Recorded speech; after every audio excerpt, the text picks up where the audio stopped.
പുതിയൊരു വീഡിയോയിലേക്ക് സ്വാഗതം. ഇന്നത്തെ വീഡിയോയിൽ നമ്മൾ ചർച്ച ചെയ്യാൻ പോകുന്നത് ഒന്നിലധികം തലസ്ഥാനങ്ങളുള്ള രാജ്യങ്ങളെക്കുറിച്ചാണ്. നമ്മളൊക്കെ കേട്ടിട്ടുള്ള രാജ്യങ്ങൾക്കൊക്കെ ഒരു തലസ്ഥാനമേ ഉള്ളൂ. നമുക്കറിയാം, നമ്മുടെ ഇന്ത്യയുടെ തലസ്ഥാനം ന്യൂഡൽഹിയാണ്. അതുപോലെ തന്നെ അമേരിക്കയുടെ തലസ്ഥാനം വാഷിങ്ടൺ DC ആണ്. ബ്രിട്ടൻ്റെ തലസ്ഥാനമാണ് ലണ്ടൻ.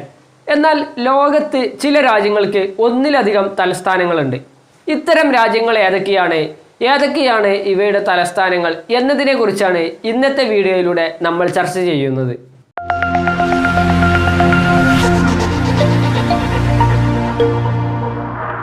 ഈ ഒരു വിഷയത്തെക്കുറിച്ച് ചർച്ച ചെയ്യുമ്പോൾ നമുക്ക് നമ്മുടെ അയൽരാജ്യമായ ശ്രീലങ്കയിൽ നിന്ന് തന്നെ തുടങ്ങാം. ശ്രീലങ്കയ്ക്ക് 2 തലസ്ഥാനങ്ങളാണുള്ളത്, കൊളംബോയും ശ്രീ ജയവർധനപുരയും. നമ്മുടെ എല്ലാം അറിവിൽ ശ്രീലങ്കയുടെ തലസ്ഥാനം കൊളംബോ ആണ്. എന്നാൽ ശ്രീലങ്കയുടെ കൊമേഴ്ഷ്യൽ തലസ്ഥാനം മാത്രമാണ് കൊളംബോ. ശ്രീലങ്കയുടെ ലെജിസ്ലേറ്റീവ് തലസ്ഥാനമായി അറിയപ്പെടുന്നത് ശ്രീ ജയവർധനപുരയാണ്. അപ്പോൾ ശ്രീലങ്കയുടെ തലസ്ഥാനമായി 2 തലസ്ഥാനങ്ങളാണുള്ളത്. അത് കൊളംബോയും ശ്രീ ജയവർധനപുരയുമാണ്. അടുത്ത രാജ്യമാണ് സൗത്ത് ആഫ്രിക്ക. സൗത്ത് ആഫ്രിക്കയ്ക്ക് 3 തലസ്ഥാനങ്ങളാണുള്ളത്. പ്രിട്ടോറിയ, ബ്ലൂംഫോൺടെയിൻ, കേപ്പ് ടൗൺ എന്നിവയാണ് സൗത്ത് ആഫ്രിക്കയുടെ തലസ്ഥാനം. ഇത് യഥാക്രമം എക്സിക്യൂട്ടീവ്, ലെജിസ്ലേറ്റീവ്, അതുപോലെ തന്നെ ജുഡീഷ്യറി എന്നീ കാര്യങ്ങൾ കൈകാര്യം ചെയ്യുന്നു. എക്സിക്യൂട്ടീവ് തലസ്ഥാനമാണ് പ്രിട്ടോറിയ, ജുഡീഷ്യൽ തലസ്ഥാനമാണ് ബ്ലൂംഫോൺടെയിൻ, അതുപോലെ തന്നെ ലെജിസ്ലേറ്റീവ് തലസ്ഥാനമാണ് കേപ്പ് ടൗൺ. ഈ 3 തലസ്ഥാനങ്ങളാണ് സൗത്ത് ആഫ്രിക്കയ്ക്കുള്ളത്. അടുത്ത രാജ്യമാണ് ചിലെ. തെക്കൻ അമേരിക്കൻ രാജ്യമായ ചിലേക്ക് 2 തലസ്ഥാനങ്ങളാണുള്ളത്. സാന്റിയാഗോയും വാൽപെരിസോണുമാണ് ചിലെയുടെ 2 തലസ്ഥാനങ്ങൾ. പണ്ട് മുതലേ അറിയപ്പെടുന്നത് സാന്റിയാഗോ ആണ് ചിലെയിലെ ഏറ്റവും വലിയ സിറ്റി. സാന്റിയാഗോയാണ് ചിലെയുടെ തലസ്ഥാനം. എന്നാൽ 1990-ലാണ് വാൽപെരിസോൺ ചിലെയുടെ 2ാമത്തെ തലസ്ഥാനമായി പേരെടുത്തത്. ഒരു കൂട്ടം ആർട്ട് ലവേഴ്സിൻ്റെയൊക്കെ ഒരു കേന്ദ്രമായിട്ടാണ് വാൽപെരിസോൺ അറിയപ്പെടുന്നത്. അടുത്ത രാജ്യമാണ് ബൊളീവിയ, മറ്റൊരു തെക്കൻ അമേരിക്കൻ രാജ്യം. ബൊളീവിയക്കും 2 തലസ്ഥാനങ്ങളാണുള്ളത്, ലാപാസും സുക്രയും. ലാപാസ് ആണ് ഒഫീഷ്യൽ ക്യാപിറ്റലായി അറിയപ്പെടുന്നത്. സുക്ര ജുഡീഷ്യൽ തലസ്ഥാനവുമാണ്.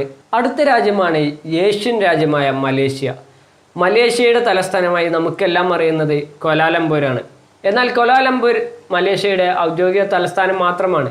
മലേഷ്യയുടെ ജുഡീഷ്യൽ അതുപോലെ തന്നെ ലെജിസ്ലേറ്റീവ് തലസ്ഥാനമായി ഫെഡറൽ ഗവൺമെൻറ്റിൻ്റെ ആസ്ഥാനമെല്ലാം ഉൾക്കൊള്ളുന്നത് മറ്റൊരു തലസ്ഥാനമായ പുട്രാജയ് എന്ന സ്ഥലത്താണ്.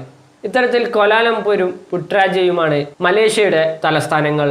മറ്റൊരു പ്രധാനപ്പെട്ട രാജ്യമാണ് യൂറോപ്യൻ രാജ്യമായ നെതർലാൻഡ്സ്. ഹോളണ്ട് എന്ന വിളിപ്പേരിൽ നമ്മളെല്ലാം അറിയപ്പെടുന്ന നെതർലാൻഡ്സിന് 2 തലസ്ഥാനങ്ങളാണുള്ളത്. 2 സ്ഥലങ്ങളും നമുക്ക് പരിചയമുള്ള 2 സ്ഥലങ്ങളാണ് ആംസ്റ്റർഡാമും ഹേഗും. ആംസ്റ്റർഡാമാണ് ഔദ്യോഗിക തലസ്ഥാനമെങ്കിലും ഗവൺമെൻറ്റും അതുപോലെ തന്നെ സെനറ്റ് എല്ലാം ഉൾക്കൊള്ളുന്നത് ലെജിസ്ലേറ്റീവ് കൗൺസിലിൻ്റെ തലസ്ഥാനമായി അറിയപ്പെടുന്നത് ഹേഗാണ്. ഇത്തരത്തിൽ ആംസ്റ്റർഡാമും ഹേഗുമാണ് നെതർലാൻഡ്സിൻ്റെ തലസ്ഥാനങ്ങൾ. അടുത്ത രാജ്യമാണ് യമൻ. ഏഷ്യൻ രാജ്യമാണ്, അറബ് രാജ്യമാണ്. യമൻ എന്ന രാജ്യത്തിന് 2 തലസ്ഥാനങ്ങൾ ഉണ്ടാകാൻ കാരണം അവിടുത്തെ ആഭ്യന്തര പ്രശ്നങ്ങളാണ്. ഹൂതികളുമായുള്ള പ്രശ്നം മൂലം യമന് 2 തലസ്ഥാനങ്ങൾ ഉണ്ടായിരിക്കുകയാണ്. ഹൂതികൾ അവിടുത്തെ തലസ്ഥാനമായി കരുതപ്പെടുന്നത് സന എന്ന പ്രദേശമാണ്. എന്നാൽ ആൻറ്റി ഹൂതികൾ അല്ലെങ്കിൽ ഹൂതി വിരുദ്ധർ അവിടുത്തെ തലസ്ഥാനമായി കരുതപ്പെട്ടു പോരുന്നത് ഏദനാണ്. ഇത്തരത്തിൽ ഏദൻ അതുപോലെ തന്നെ സന എന്നീ 2 തലസ്ഥാനങ്ങളാണ് യമൻ എന്ന രാജ്യത്തിനുള്ളത്. ഇതുപോലെ തന്നെ അവസ്ഥാവിശേഷമാണ് മറ്റൊരു രാജ്യമായ ഇസ്രായേലിനുള്ളത്.